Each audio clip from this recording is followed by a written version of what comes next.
My name is Bryan Shupe. I was born and raised in Milford, Delaware. I went to the University of Delaware and got a degree in political science and graduated in 2007. As you'll see by my presentation, I decided to do something completely different than what I went to college for, which a lot of people are doing now. I own two businesses in Milford. One is a brick and mortar business in downtown Milford. It's actually a dog boutique and doggy daycare. And this business, a little bit different, is completely online. It's called MilfordLive.com. When we decided to create MilfordLive.com, which is an online newspaper and media resource for the town, the two problems that we saw with the community was we looked at the traditional papers and we believed that the technology and how they delivered the paper wasn't how people were reading their news. Obviously, they were delivering through the doorstep, and we wanted to get people online reading about their community. The second problem that we saw was the lack of hyperlocal news. If you know anything about some of the traditional papers in this area, they're owned by bigger corporations that will own 6 or 7 newspapers and possibly more newspapers throughout the country. The solutions that we saw was to getting people to read their news online was first to make them feel comfortable with how they could digest their news. If you talk about the New York Times, you talk about the Washington Post, they are now starting to put most of their news online because they know that's where people are reading.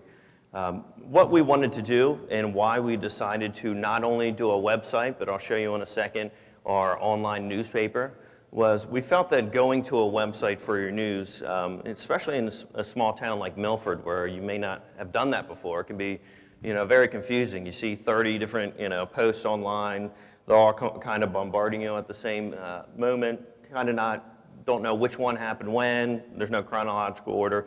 What we decided to do was making something that was very comfortable for our readers, something that looked like the newspaper, something that was delivered weekly like the newspaper, something that had in marketing and advertising just like the newspaper, and a comfortable feel for people to start reading their news online before we expected them to just go to MilfordLive.com. This is a newspaper that's in a PDF format, sent out every Tuesday morning. I think we started with maybe 100 readers back in 2010, and now we've got over 4,100 people that actually download the paper every Tuesday morning. 82% of those are in the Milford area, the 19963 zip code.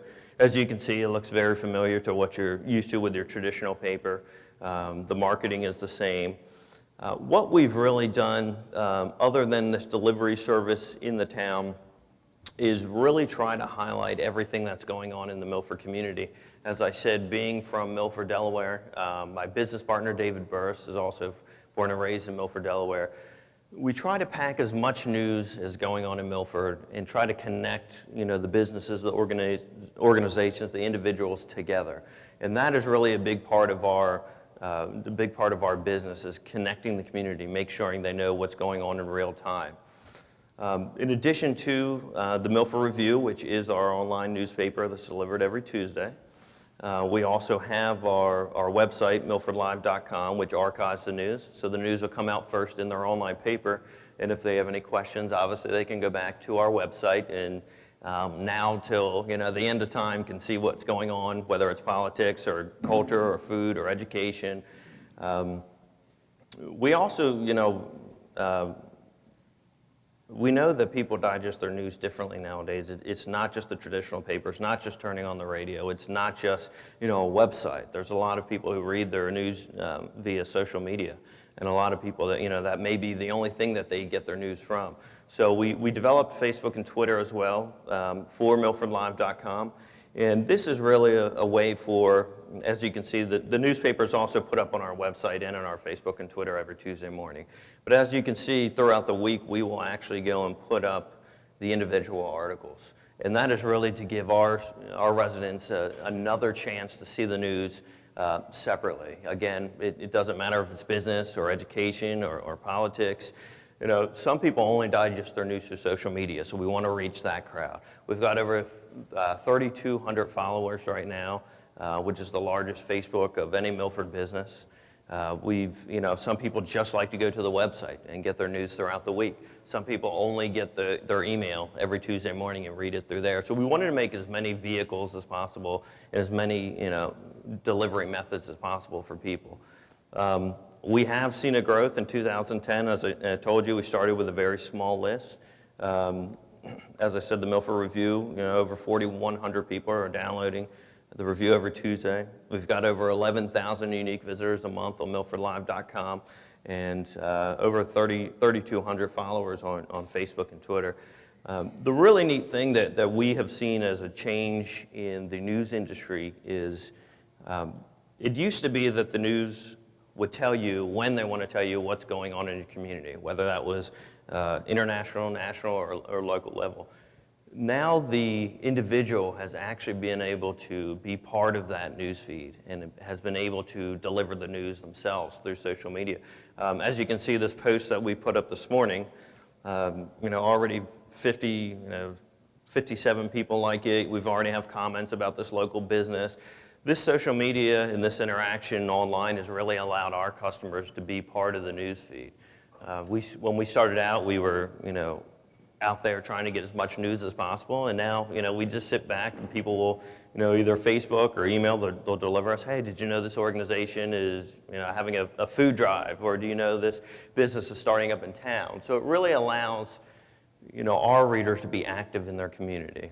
I always tell people my favorite time of year is the political season when we'll have debates and we'll have interviews up here, and you have a candidate, and the first three people say, oh, I love this guy, I know his family, they're such a great person, and then the next three you'll say, oh, this guy's such a dog, and it's funny to see that interaction with your customer.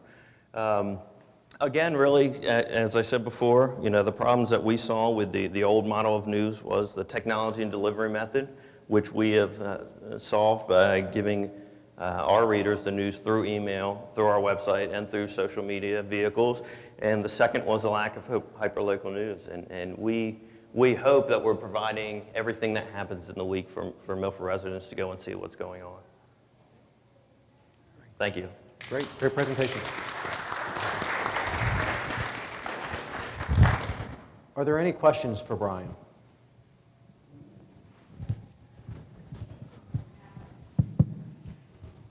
Okay, mine's a two-part, but the same one. There are many advertorial publications out now. So the second part of that question is, how do you maintain integrity without being advertorial and still be able to make a profit? Sure. We, in our business, I think although we use new technology, we still do use the fundamentals of journalism. And the greatest part about, our business is that we do everything we can to get two sides of an issue. Just a quick little story. Before I started this business, I actually worked for the Republican State Committee. So there was some people in the community that said, I remember specifically one gentleman said, oh, well, this is just going to be a Milford Fox News, is what he told me. And I said, okay, just give me a chance, let us put the product out there. And then 6 months later, that individual came back to me and he said, you guys have been doing a great job. You really have been looking at both sides of the issue. And, it actually, to us, is a lot harder to try to put one side or another than it is just to get, both sides of the story. And I think we've done a good job at that. But you're right, sticking with that, especially, with media online, sometimes it's hard to find that traditional journalism where it is down the middle and giving both aspects. But we've really focused on trying to do that and keeping that model alive. That was part of my question. The other one, most of the other Milford papers that get delivered still are in stores. There's a charge. So do you charge for the delivery of yours every Tuesday as a PDF format? Or and I guess I should have brought that up. There actually is two traditional newspapers in Milford. One's called the Milford Beacon and one's called the Milford Chronicle. And they do have websites as well, and they have social media pages. And some people thought that we were crazy to introduce a third paper. We do not charge for our news. All of our profit comes from advertisers. And one of the reasons we feel that's necessary is obviously with technology nowadays, if You know, you want to see what the football team did last night, or you want to see the newest business. I'm sure if they're not getting it from us, they can put it in Google and probably get it from 5 or 6 different sites. So we want to make sure that they're coming to us first, and we're giving them all the news, and not put any barriers like a price tag on it for them. Okay. Are there any other questions? I'm going to jump back here. Does your website use responsive design so that it adapts well for mobile devices? You know, that's a question for my business partner, but I know that it does work well on phones, and so does our Milford Review that's delivered by email. I've looked at it on smartphones quite a bit, and it's very visible. We've looked at getting an app as well, but we kind of feel that our website, if you look at it on your phone, is very attractive. You can read everything that's going on there. The advertisements come up and the pictures come up very well as well. Go ahead. How many employees do you have working for Milford Live? On Milford Live, we have 2 business owners, myself and David, and all of the other writers and reporters and photographers are all contract work. So again, it is a little bit of a different business model. We are able to do things differently. We don't have the overhead of delivery. We don't have the overhead of gas prices or printing. And we also do all contract work as well. So we have a low overhead that allows us to make a profit and continue the business. Are there any other questions?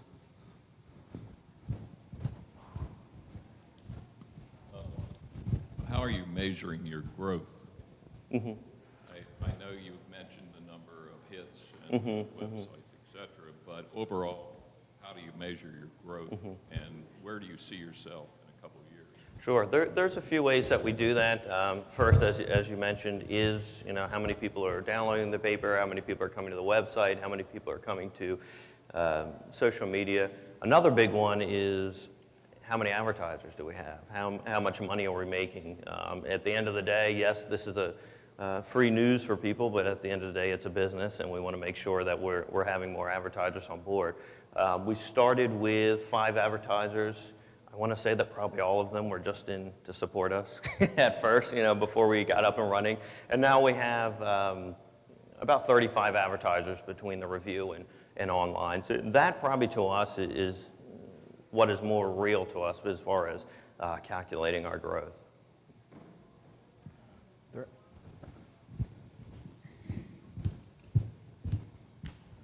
How long have you been in business?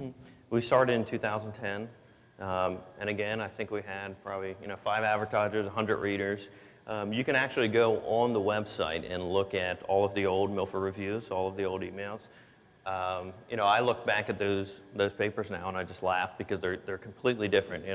They started as 10, 15 pages. Now every week is between 25 and 30 pages. We started without any sports page at all, just having community news, and now we have a gentleman who does all our sports and photography for us. So in October will be our 4th year going into it. And what are your monthly statistics? How many people hit your web? For the website itself, we have 11,000 unique visitors. For the review, it's 4,100 individuals downloading, and then again on our social media is 3,200 followers. Okay, thank you. Congratulations. And what is your vision going forward? Oh, I'm sorry, I didn't answer that. Well, I really think there's a place for hyper-local news right now. This business has really not only, helped us to get the news out there, but has also helped us to drive the direction of the news. And what we really focus on, and maybe back to your comment a little bit, although we do present both sides of every issue, we tend to focus on the positive things that are going on in Milford. We do have police and fire. We do have the reports in all 3 of our mediums, but unless it's something that's affecting the entire town, it'll probably be on the last page of the paper. It'll be on the police and fire tab, but it won't be on the highlights. I don't know how many of you know Milford very well, but it really is an active community. The state of Delaware and DITO and a lot of organizations have been looking at Milford as a place that growth is really taking place. And we want to make sure that overall we highlight those businesses that are growing. We want to highlight what the government and politics is doing. We want to highlight what the schools are doing and make sure that there's a positive feel as well. And pushing forward, I still haven't answered it, but sure. You know, we've had offers from other towns they want us to come. We've had some people in Georgetown and Middletown come to us and say, we'd love you to come and replicate this in our town. And that's what we'd really like to do. We'd like to have this in every small little town, but owned by people who live in that town. You know, our business model would be we would go in there, we would go into the town and probably hire people from those towns to do the work that we originally started doing. Living in the town, I can tell you, has helped our business tremendously. Growing up in the town has even been better. You know, people from day one, you know, just giving us a chance and seeing what we have. Now being able to call somebody up and get the latest news from, you know, the mayor of the town or the city manager right away. So we'd like to find those individuals in all of these little pockets in Delaware and start this, you know, across the state and hopefully take the news industry back to what it originally was. And what it originally was every small town would have those reporters, would have those owners that had, you know, some kind of skin in the game when it came to their community, and we'd like to see that again. Yes. Is there any other questions? Thank you. Good morning. First, you have a terrific partner, and I don't know if you were aware that he was very much on the cutting edge of Facebook and Twitter and educated our business community how to use it. What would you say has been your biggest business challenge with getting this launched and growing, and how did you handle it? Sure. That's a good question. Our biggest challenge to getting this out there really was finding the medium to do that. Because in the Milford community, you know, we do have the traditional papers, we have radio, we have television, but this has really become the medium where people are talking, where people are delivering their advertising. So kind of finding our way to, outside of ourselves, advertise for MilfordLive.com. You know, it's a challenge for us because we don't want to use traditional papers because that's what we're trying to get people off of. We don't want to use radios. We don't want to use direct mail because we're trying to get people online to read. So that was a bit of a challenge, and how we really met that was just ourselves and our contract workers going out and being at every single event. You know, seeing an event that had 10,000 people and handing out 500 business cards to go online and read. One of the ways that we solved that as well, just like the traditional papers, people love to see themselves and they love to see their children in the newspaper. So every single week we try to have 2 slideshows, one for sports and one for the community. And that has really grown our business exponentially because people want to click on and see if, you know, we took their picture at the event or, you know, their kid hit the home run that week for baseball or softball. So really becoming a part of the community. Another way that we did that was we really became involved with the community. We joined organizations like Downtown Milford Incorporated, the Chamber of Commerce, the Greater Milford Boys and Girls Club, and becoming part of those organizations, not only for our own benefit, but for their benefit and helping those organizations grow. And obviously, through them, meeting more and more people and getting our message out there. Great. We have time for one more question. Any other questions? Okay. In closing, what can we do as a community to help you? I really, you know, like I said before, we'd love to see this news industry again be owned by people in their own community and get that news out there. So, you know, giving us the names and contacts of people that may want to do that across Delaware in their own hometown. Great. Thank you Are you very going to much. post on Facebook about 1 million cups? Yeah, once we get the video Okay. up there, we'll All right. have it up there. I got to put a plug in for that. Thank you. Thank Great you. job.